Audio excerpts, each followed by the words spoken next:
A paz do Senhor, meus irmãos, mais um pequeno estudo aqui. A terra entre a criação e o dilúvio.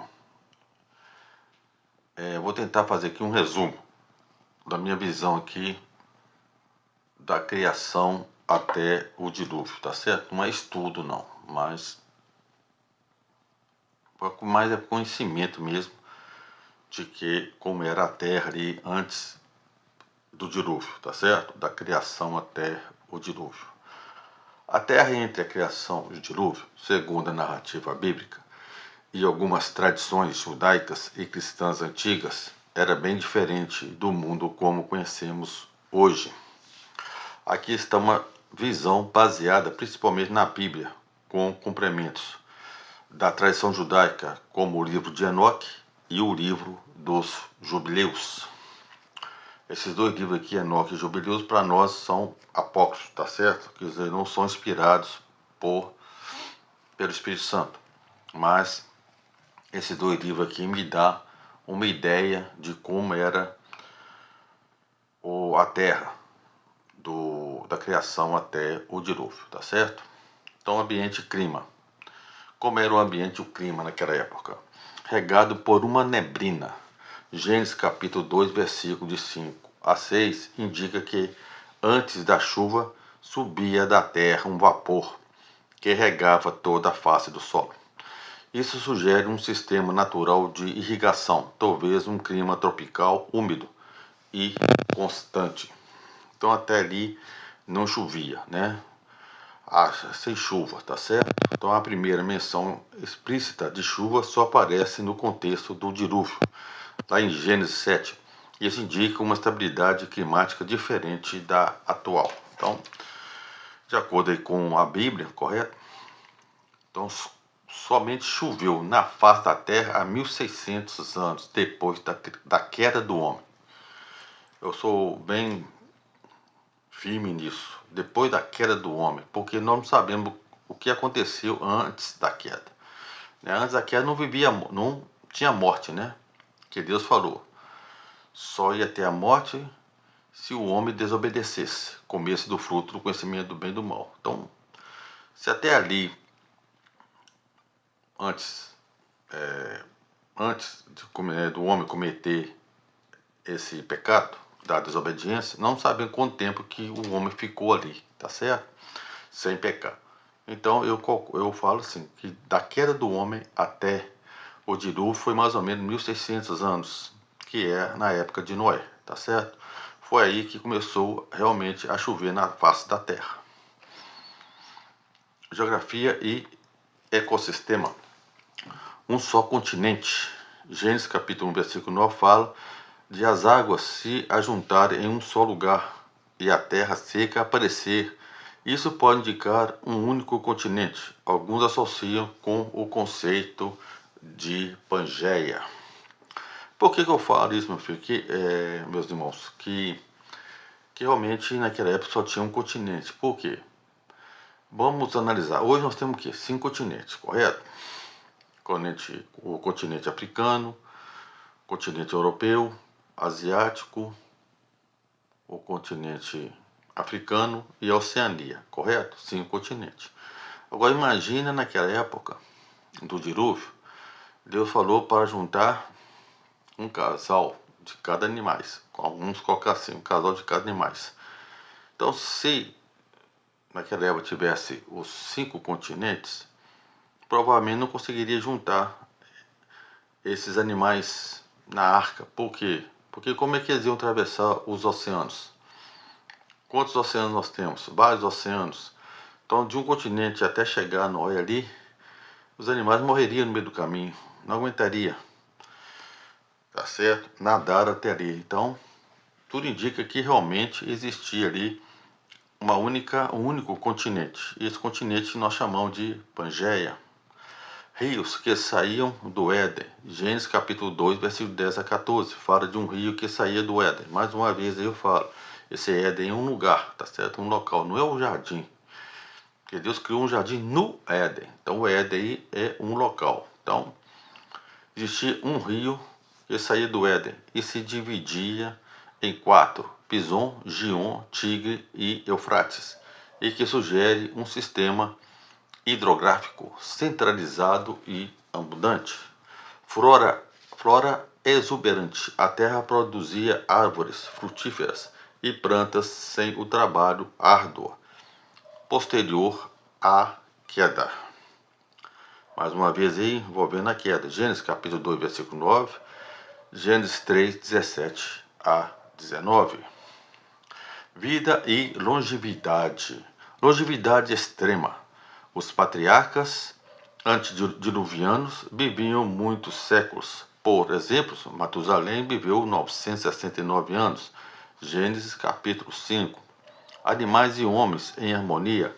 Antes do pecado, não havia hostilidade entre homem e animal. É possível que houvesse uma harmonia ecológica e ausência de predadores ou violência animal. Dieta vegetariana, Gênesis capítulo 1, versículo 29 e 30, mostra que tanto o homem quanto os animais comiam apenas plantas, né? Condição espiritual e moral. Começo com perfeição. A criação era muito boa. Gênesis capítulo 1, versículo 31. Deus disse que tudo era muito bom, indicando harmonia, santidade e beleza. Decadência moral. Com o passar do tempo, a humanidade se corrompeu a tal ponto que Deus decidiu destruir a terra com o dilúvio. Gênesis capítulo 6, versículo de 5 a 13, para falar, né, do dilúvio. Gênesis 6. Presença de seres celestiais. Em Gênesis capítulo 6, versículo de 1 a 4, a menção dos filhos de Deus a menção dos filhos de Deus se relacionando com mulheres humanas, o que é visto por alguns como anjos caídos, gerando os nefilins.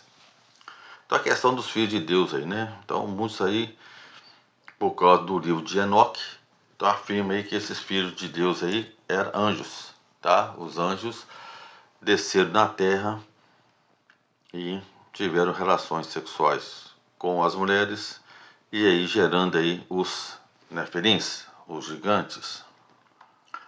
Céu e terra interligados. A comunicação com Deus era direta.